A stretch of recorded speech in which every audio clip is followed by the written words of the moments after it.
Friends, আমার হাতে দেখছেন পৃথিবীর প্রাচীনতম এবং বাংলা ঐতিহ্যবাহী ফল জগডুমুর।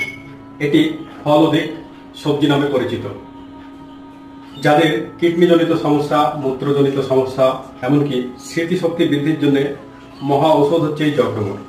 আপনি জানলে অবাক হবেন, প্রতি 100 গ্রাম জগডুমুরে রয়েছে 37 কিলো ক্যালোরি খাদ্যশক্তি, রয়েছে 126 মাইক্রোগ্রাম ক্যারোটিন। পুষ্টিগুণে ভরপুর এই জগডুমুরে রয়েছে vitamins, potassium, magnesium, sodium, manganese, iron এবং ক্যালসিয়াম।